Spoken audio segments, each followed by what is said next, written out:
Ciro Gomes, muito obrigado por ter aceito o meu convite. Acabou a campanha, começa uma nova fase do Brasil, né? Você que já tem tanta experiência, foi deputado estadual, deputado federal, prefeito, governador, ministro 2 vezes, 3 campanhas presidenciais. Essa foi a campanha mais insólita que você participou? Foi, sem dúvida nenhuma, a campanha mais estranha pelo resultado. A minha geração acostumou-se a ver a democracia evoluir sempre, a nossa geração, né? Então, desta feita, aparentemente, o Brasil resolveu dar um gigantesco passo para trás e um passo para trás na direção de um grande ponto de interrogação. Então, você falou da experiência. Normalmente, as nações escolhem para dirigi-las os mais experientes. Nós escolhemos uma pessoa que nunca administrou nenhum pequeno negócio particular. E demora para dominar a máquina pública, né? Demora profundamente. Às vezes é um tempo tão crítico que passa e você veja, o Paulo Guedes, por exemplo, nunca teve nenhuma vivência no serviço público. Nunca, nenhuma vivência. Em 9 dias, eu estava contando agora, declarações absolutamente ociosas, desnecessárias, que não estão... Às vezes você tem momentos que você dá declarações no meio de um contexto em que você está afirmando um conjunto de estratégias ou de valores e tal, mas não, abrimos 3 gravíssimos conflitos potenciais por nada. Um conflito desnecessário com o Mercosul, uma declaração boba, um conflito desnecessário, o Brasil tomou um editorial do jornal informal do governo chinês, que é nada mais nada menos do que, são nada mais nada menos do que o primeiro e o terceiro parceiros comerciais do Brasil, e uma declaração boba de transferência da capital, da Embaixada Brasileira de Tel Aviv para Jerusalém, nos leva para dentro de um contexto onde o Brasil nunca teve problema. Né? A Assembleia das Nações Unidas, que homologou o Estado de Israel, foi presidida por um brasileiro, Oswaldo Aranha, e os árabes... Agora está me parecendo que o Bolsonaro sabe voltar para trás também, né? Assim, eu tenho uma atitude diferente de uma certa oposição que nós nos acostumamos nos últimos anos no Brasil. Eu acho que os rituais da democracia têm um valor muito grande. Portanto, se eu pedir ao povo, né, o privilégio, a honra de servir ao Brasil como seu presidente, e o povo a quem eu pedi que me elegesse, elegeu outro, o que me cabe é aplaudir, é reconhecer, é desejar boa sorte. Porque aliás, você fez isso. Eu fiz isso. Eu fiz isso muito chocado com o que o candidato do PT fez, né, que fez uma declaração formal, não desejou boa sorte, não cumprimentou. Isso tudo é muito ruim para o ritual democrático. Agora, e o PT nunca mais? Se eu puder, eu não quero mais fazer campanha com o PT. Isso é uma coisa prática, porque se nós olharmos, Roberto, o PT tem feito um mal muito grande ao Brasil. Nem digo que seja voluntário, mas deu-se uma situação em que eles não conseguem conviver com essa situação e estão subordinando o interesse nacional, a história do Brasil, o destino do nosso povo, a um conjunto de fraudes, um conjunto de escolhas absolutamente assustadoras. Não existiria essa crise sem o absoluto equívoco que foi a escolha da Dilma.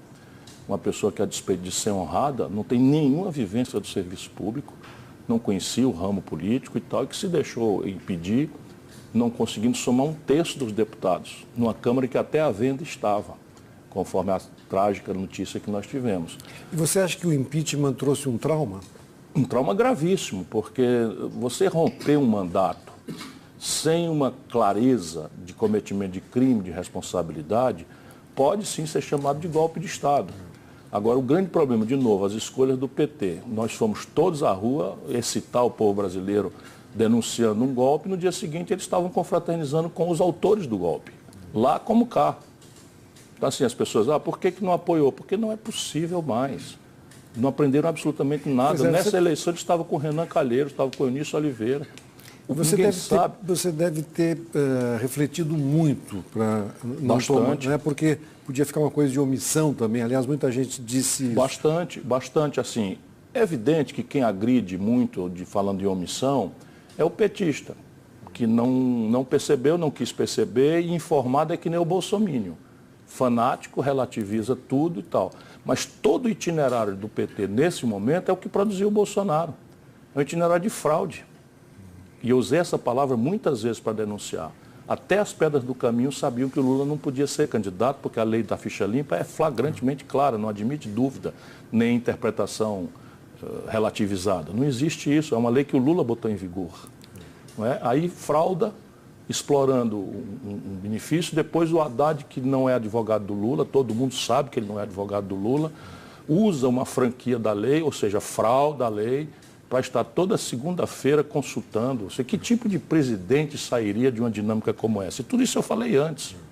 E eu estava dizendo antes para dizer que não contassem mais comigo para aperfeiçoar uma fraude daquela natureza. Agora, em que momento da campanha você sentiu que o Bolsonaro ia ou podia ganhar?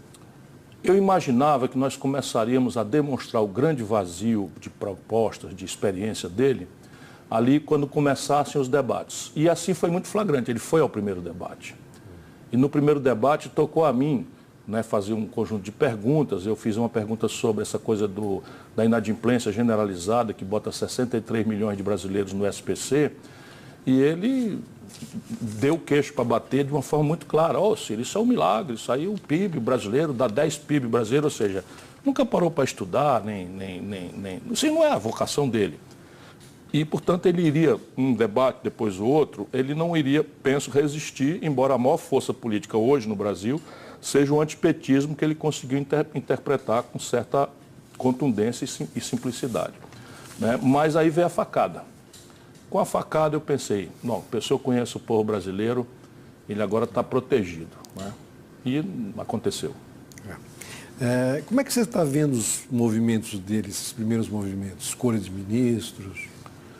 Eu tenho que dar coerência àquilo que eu falo. Eu desejo boa sorte, eu reconheço a eleição dele, não cabe a mim negar a legitimidade dele, isso é um processo, volto a dizer, é o mesmo povo a quem eu pedi o direito de ser presidente. Porque não foi a mim que escolheu, eu não tenho o direito de não cumprimentar o meu adversário, porque eu estou cumprimentando o povo. E o povo brasileiro está tão machucado que eu preciso desejar honestamente boa sorte. E eu quero ser coerente com isso nas minhas declarações, portanto eu tenho sido muito econômico, eu não vou ficar com miudices acompanhando, enfim. Mas somando o que eu já conhecia com os primeiros movimentos, a minha inquietação aumentou muito nos últimos tempos. Menos por aquilo que está aí, você tem o general Helena, um homem de nível, né? O Sérgio Moro pode e deve ser criticado do seu ponto de vista ético, sim, mas nada legalmente o impede de sair da magistratura e ser ministro. Lembrando que ele vai ser ministro da Segurança Pública. Também, né? Além da Justiça. Essa é a grande demanda popular. Né? A Justiça tem a ver com combate à corrupção, etc., mas é preciso formular e botar a mão na segurança pública. A economia me preocupa profundamente. Cada fragmento de informação que sai me preocupa muito. Veja bem, fala-se, não sei com que veracidade, mas saiu da própria boca do Paulo Guedes a ideia de fundir o Banco do Brasil com o Bank of America. Isso eu não vi. São coisas assim, entram e saem, parece assim um estilo Bolsonaro de ser, de ouvir uma aberração, vazar e se aconselhar com a repercussão da rua. Então, enfim, eu acho que ele tem direito de desenhar o governo dele, tem direito de escolher as pessoas que ele quiser, e a mim cabe vigiar, fazer uma oposição vigilante, baseada... Crítica, mas não oposição por oposição. Eu não faria jamais isso, porque ele é o piloto de um avião onde estamos todos nós dentro, de passageiros, né? E ele precisa acertar. O Brasil está machucado, muito machucado. E eu espero, eu vou tentar cumprir as melhores práticas democráticas, espero poder olhar caso a caso aquilo que for proposto, e reagir conforme o mérito dessas questões, e em nenhuma circunstância a minha voz vai se somar esse quanto pior melhor que uma certa fração da oposição brasileira se acostumou. Pois é, no Congresso, o seu partido e alguns outros de esquerda somam mais ou menos 80 deputados. O PT talvez 140, 150. Pelo jeito vocês querem fazer um bloco, na conversa com a Marina eu entendi isso, um bloco de vocês, né? Fora o PT. Como se dará isso? O objetivo não é excluir o PT. Sim. O objetivo é oferecer ao Brasil uma oposição com essa característica. Uma oposição democrática, que aposte, né, no rito da democracia.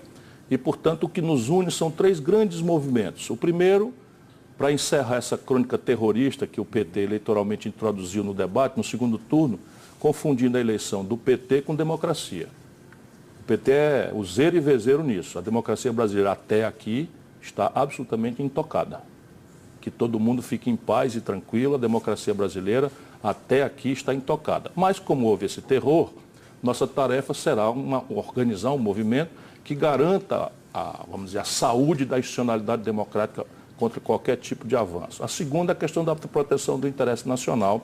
E o terceiro, a proteção dos interesses dos mais pobres no Brasil, que são aqueles que estão pagando a conta mais amargamente.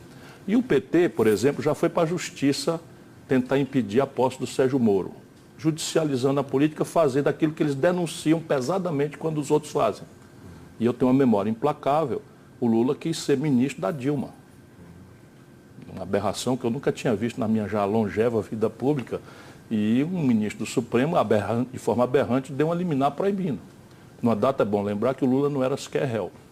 E eles fazem a mesma coisa, eles denunciam quando os outros fazem com ele, como fizeram o impeachment do Fernando Henrique 50 vezes. Agora, Ciro, você sempre teve uma relação muito próxima com o Lula.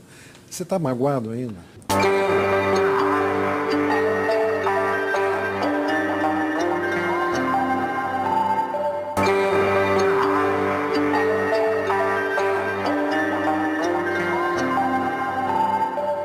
Ciro, você sempre teve uma relação muito próxima com o Lula. Você está magoado ainda? A mágoa não é sentimento que caiba na política, né? Eu estou decidido a enfrentar. Estou decidido a enfrentar porque enquanto eles obrigavam a todo mundo progressista a uma dicotomia, eles ou nós, eu tenho que ter humildade porque eu pertenço a nós e não a eles, né? Então não sempre foi de meu agrado. Só aceitei ser ministro no primeiro governo do Lula. Todas as contradições que eu vi, eu denunciei, me afastei, mas eram nós ou eles. E a gente na política é também aquilo que nega. Agora não tem mais cabimento, nenhum cabimento. O que o Lula tem feito ao Brasil é um preço que o país não aguenta mais pagar. O que você mais aprendeu nesses 30 anos de política em relação ao ser humano? O ser humano a humanidade é vária, dizia meu pai. E eu que recebi essa preciosa lição, aprendi na parte. A política revela os extremos da alma humana, não é? A extrema vileza, que é vamos dizer, mais conhecida do nosso povo, e a extrema nobreza, que nem sempre tem o devido destaque.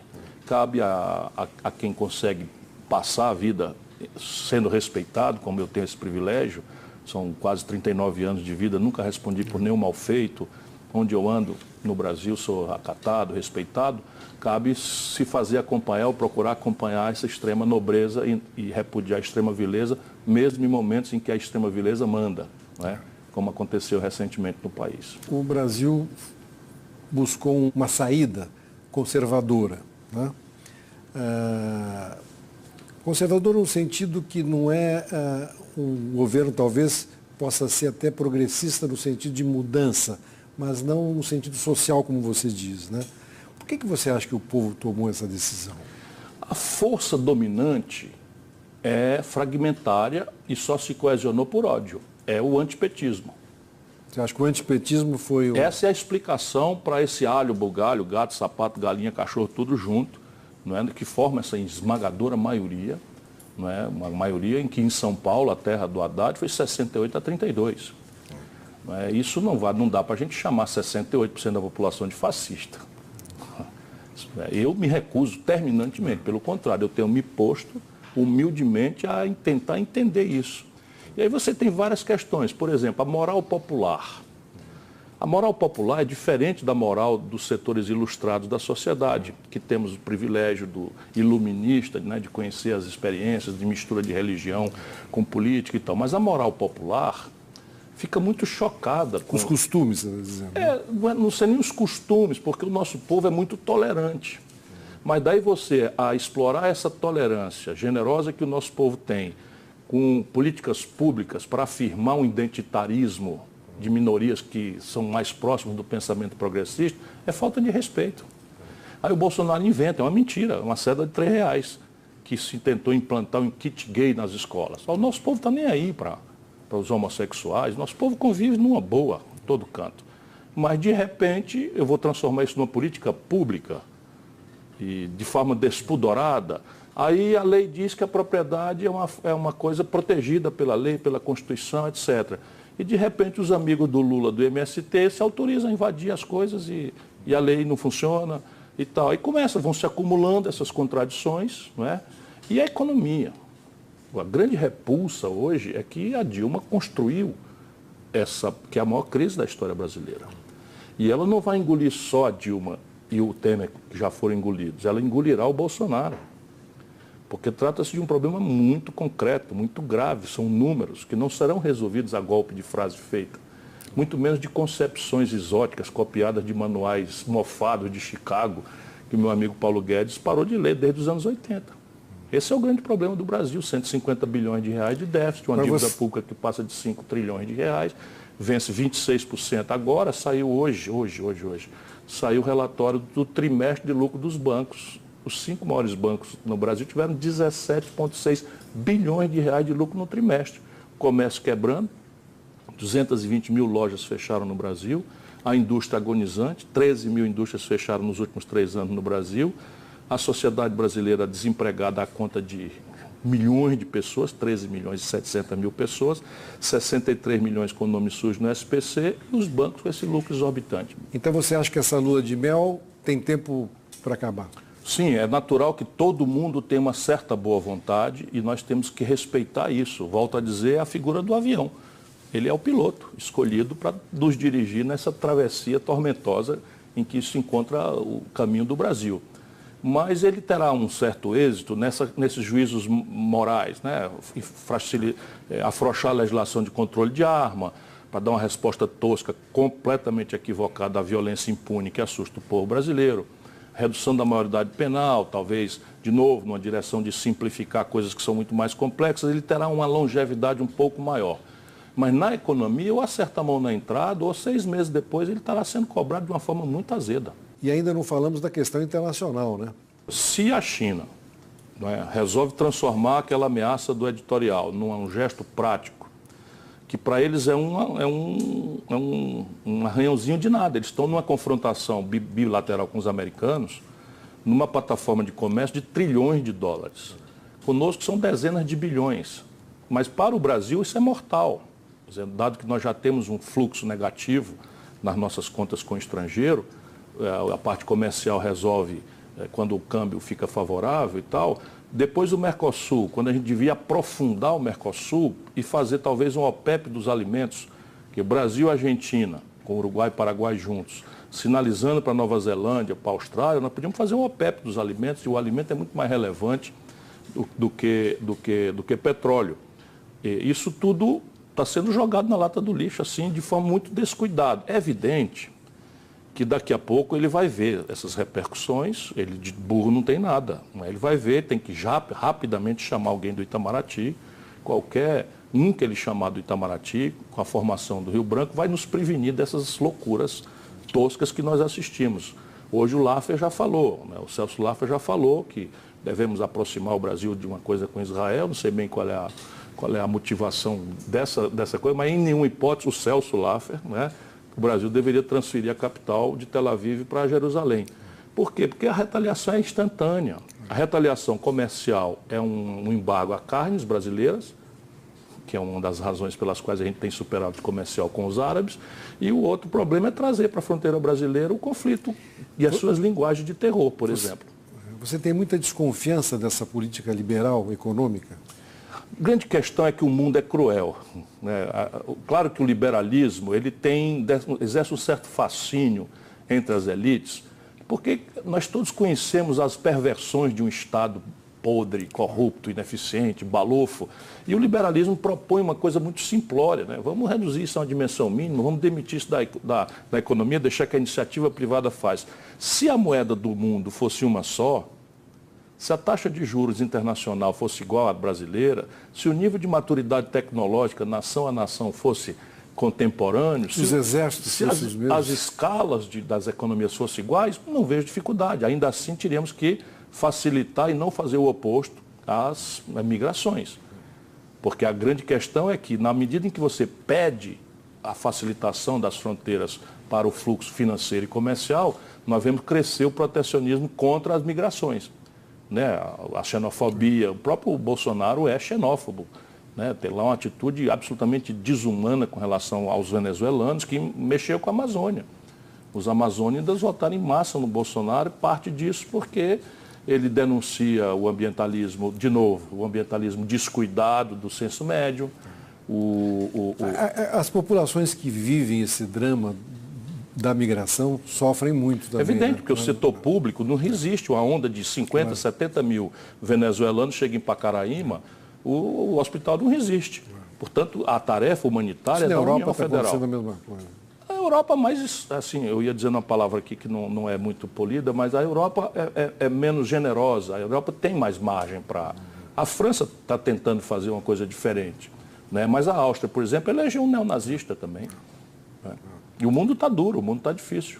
Agora, a linguagem e o linguajar do Bolsonaro é, como você falou, muito tosco, muito direto, assim, no mau sentido da palavra, né? Mas na cadeira, sentado na cadeira, ele vai ter que mudar, né? Inclusive, talvez não possa ir tão para a direita como ele se mostrou na campanha. Eu tenho segurança de que a estrutura brasileira vai engolir o Bolsonaro. E nesse sentido eu nem gosto dessa notícia, porque ele é uma energia. E é uma energia na direção de mudar. E essa é uma energia que eu cultivo. Não dá mais para o Brasil ficar como está. Como ele não tem, dizem as neurociências, né, as novas ciências aí enfim, que estudam os movimentos do cérebro, que a nossa capacidade de pensar em abstrato é uma variável da análise combinatória das palavras que a gente domina. E talvez esse seja o problema do Bolsonaro. Ele tem um feixe de palavras muito restrito, e as análises combinatórias dão muito pouco. E está sendo chamada a falar sobre as questões mais complexas e mais sofisticadas do mundo, a partir de um dos países mais complexos e sofisticados do mundo, que é o Brasil. Esse pequeno vocabulário é bom para a campanha, é bom Sim, mas para governar é melhor ficar calado. Agora, Ciro... Não é ele não, hein? Quem está dizendo bobagem a 3x4 é o Guedes. Posso repetir aqui uma coisa escatológica? Ele disse para um jornalista, a jornalista perguntou para ele quais eram as empresas prioritárias para a privatização. Ele disse, são aquelas envolvidas no CU dos curiosos. O ministro da Fazenda, da oitava economia do mundo. A prensa no Congresso também foi mal colocada. A prensa no Congresso foi mal colocada. Sim, mas é assim, o que ele está pensando? Aí de graça, disse para a moça da Argentina, disse, o Mercosul não é prioridade. Agora, Ciro, você também tem de frases, às vezes... Não, eu não estou me arrependendo de frases. A questão é o seguinte, a que serviço, a que proposta, a que propósito essa frase se dá?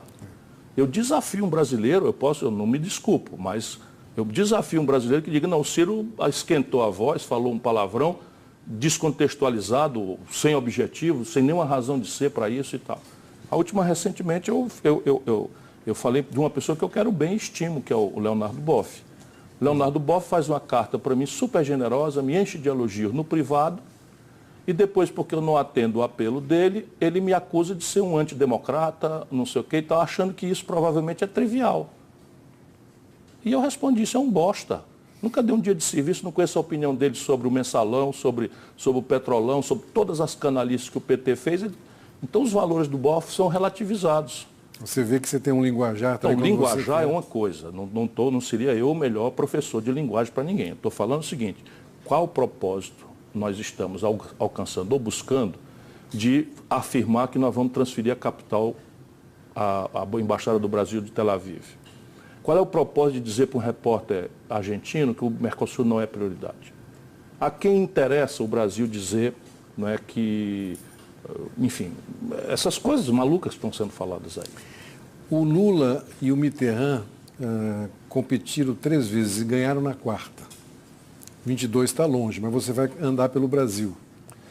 Com a experiência que eu tenho, o que eu posso prometer, e isso eu prometo ao povo brasileiro, é que eu vou seguir lutando com a mesma energia. Não vai se aposentar? Não, eu vou seguir lutando com a mesma energia. Eu disse porque eu disse assim, e muito mais porque eu não acreditava. Eu disse, se o Bolsonaro ganhar a eleição, eu vou cumprimentá-lo, desejar boa sorte e saio da política. E vai chorar? Chorar. Chorou? Chorar eu chorei. Chorar eu chorei. Menos por mim e mais por aquilo que eu vi mesmo acontecer, os riscos que o país está passando, né? Isso tudo me machuca muito. Eu estou com muita apreensão. Não essa fascistoide que quer negar legitimidade a ele, mas porque o problema do Brasil é muito grave. E infelizmente nós estamos aí armados, e eu vou tentar desarmar isso, em que o presidente é eleito, no dia seguinte a oposição quer destruir. Quer dizer, então o teu norte agora vai ser andar pelo Brasil, conversar com as pessoas, procurar unir o que puder da oposição e fazer uma oposição crítica. Eu vou fazer mais do que isso. Nós temos bancadas no Senado, na Câmara, o Lupe é um belo de um dirigente partidário. A minha tarefa mais empolgante vai ser mexer com a juventude, que veio em massa na minha direção e veio procurando uma referência. E isso talvez seja o meu legado. Nem todos os brasileiros que quiseram foram presidentes da República. E eu não estaria em má companhia, não. O Covas não foi, o Brizola não foi, o Rui Barbosa não foi. É destino. É destino. Não é? E alguns que foram presidente, talvez eu não quisesse o seu destino. O Lula está na cadeia, a Dilma no ostracismo, perdeu a eleição para o Senado, o Collor passou pelo que passou. Enfim, eu quero muito ser presidente do Brasil, mas eu não faço disso meu propósito de vida, não. Eu hoje estou entusiasmado em organizar o movimento. Muito obrigado, Ciro. Obrigado a você. Obrigado.